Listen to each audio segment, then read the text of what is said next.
Shalom à tous, j'espère que vous allez bien et que ce message vous trouve en bonne santé chez vous. J'étais en train de prier pour notre nation, la Côte d'Ivoire, et pendant que j'étais en train de prier, j'ai été transporté dans une vision. Et dans cette vision-là, voici ce que j'ai vu. Je me suis retrouvé dans un village, et dans ce village, j'ai vu deux réunions. Voici ce sur quoi portait la première réunion. J'ai vu une première réunion dans laquelle des personnes étaient assises autour d'une table et ces personnes étaient en train de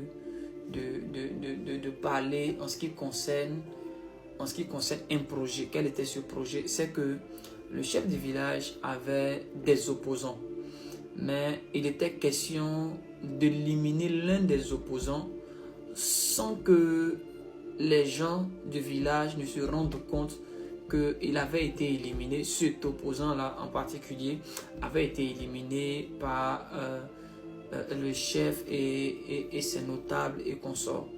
Alors il a été question d'aller voir un charlatan, mais d'un autre village, de peur que si c'était un charlatan du village, qu'il soit peut-être poussé par des remords et qu'il vienne avouer. Donc, on a donc décidé d'aller chercher un charlatan très loin.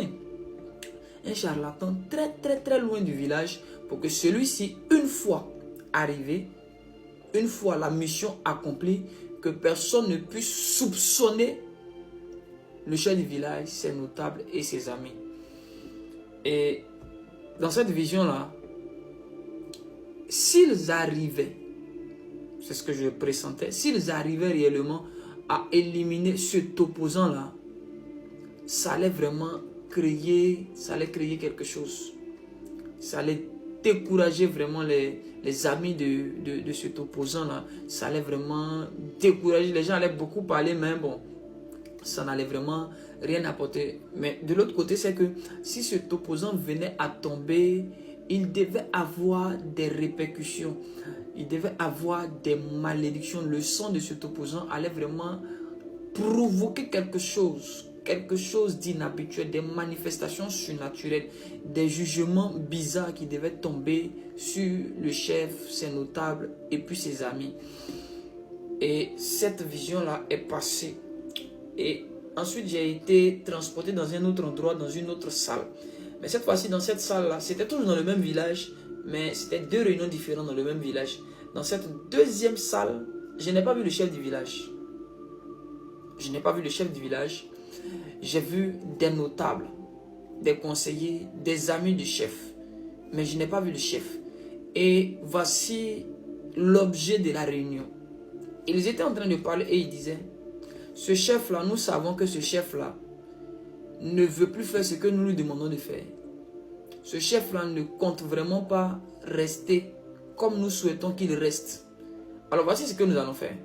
Nous allons chercher à éliminer le chef et à faire croire à ses amis, à ses enfants, à ses partisans, à ses supporters, que le chef a été éliminé par ses adversaires, pour utiliser cela comme un alibi, un moyen pour provoquer des émeutes, pour provoquer des révoltes, pour provoquer une sorte de conflit entre les habitants du village, entre les partisans du chef et les partisans des opposants, des adversaires du chef, des adversaires à la chefferie du chef.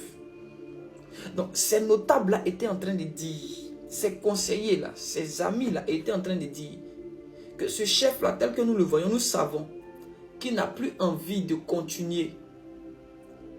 Donc, nous devons prévoir un plan B au cas où le premier plan, qui est d'éliminer l'un des adversaires du chef, au cas où le chef renonce ou au cas où le gourou ou le charlatan échoue, le plan B, c'était d'assassiner, d'éliminer le chef du village et de faire croire que le chef est mort par la main de ses adversaires.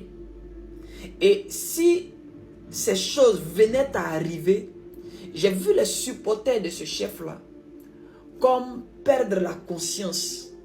J'ai vu des personnes que ces notables, ces conseillers, ces gens autour du chef là avaient à leur disposition, qui attendaient simplement un mot d'ordre de leur part pour exécuter des choses non patriotiques, pour exécuter des choses vraiment qui ne disent pas le nom. J'ai vu des voisins, j'ai vu des personnes entrer chez leurs voisins, casser la porte de leurs voisins, tuer, égorger leurs voisins dans ce village. J'étais étonné. Des gens qui mangeaient ensemble, mais dès qu'ils ont appris que le chef est tombé et que le chef est mort, ou même le chef a été éliminé par la main de ses adversaires, les gens qui mangeaient ensemble ont cessé de manger ensemble. Il y a eu une division dans le village. Et les habitants du même village ont commencé à s'entretuer. Les partisans du chef ont pris des couteaux, ont pris des machettes, ont pris des choses, toutes sortes d'armes blanches, armes à feu, quoi, pour commencer à aller contre leurs frères, contre leurs voisins, contre leurs amis, qui n'étaient pas des partisans de leur chef. Et cela a permis aux notables, aux conseillers, d'assurer l'intérim dans le but de pouvoir, soi-disant, calmer les choses et de ramener l'ordre dans le village. Les notables et les chefs ont déjà choisi une personne qui va remplacer le chef du village. Et celui-là est chargé d'accomplir leur projet à eux. Et je rappelle que leur projet là, le chef lui-même n'est pas au courant de ce plan B. Le chef lui-même n'est pas au courant qui se tient derrière lui des réunions.